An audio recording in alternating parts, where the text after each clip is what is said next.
नमस्कार, मी doctor जिष्ठराज. Spine हेल्थचा विचार करताना कोअर मसल स्ट्रेंथनिंग ही गोष्ट अतिशय महत्त्वाची असते.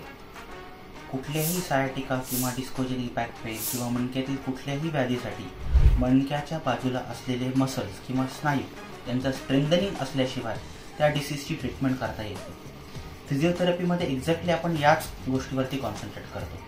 पण पूर्वापार चालत आलेल्या योगासनांमध्ये काही अशी महत्त्वाची आसनं आहेत ज्याच्यावरती कोअर मसलची स्ट्रेंथ म्हणजे सोअस मसल आणि क्वाड्रॅटस लंबोरम जे स्पाइनच्या स्ट्रेंथसाठी फार महत्त्वाची मसल्स असतात, त्याच्यावरती आपण आज कॉन्सन्ट्रेट करतो. कोणतेही आसन करताना आपल्याला दोन गोष्टींचा विचार फार महत्त्वाचा करावा लागतो. एक म्हणजे ते आसन करणे आणि दुसरं म्हणजे त्या आसनामध्ये स्थिर राहणे. आसन करण्यापेक्षा आसनामध्ये स्थिर राहणे जास्त महत्त्वाचं आहे. म्हणजे जेव्हा तुम्ही एखाद्या आसनामध्ये असता तेव्हा तुम्ही ॲजिटेटेड नाही पाहिजे किंवा तुम्ही अँक्शियस नाही पाहिजे. तुमची पॅरासिम्पॅथेटिक सिस्टीमच ॲक्टिवेटेड पाहिजे.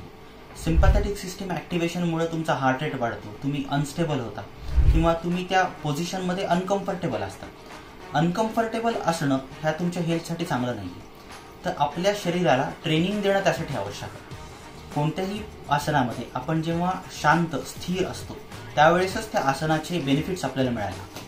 त्यामुळं आपल्या शरीराला हळूहळू त्यासाठी ट्रेन करणं आवश्यक आहे. ते ट्रेन करण्यासाठी पहिला महत्त्वाचा मुद्दा आहे की आपण आसन सुरुवातीला काही स्पेसिफिक वेळेसाठी करणं आवश्यक आहे. सपोज जर तुम्ही एका मिनिटाला 3 भागांमध्ये विभाजित केलं, 20-20 सेकंदाचे म्हणजे 60 सेकंदाला 3 भागामध्ये विभाजित केलं, तर 20 सेकंदासाठी पहिल्यांदा एक आसन करावे.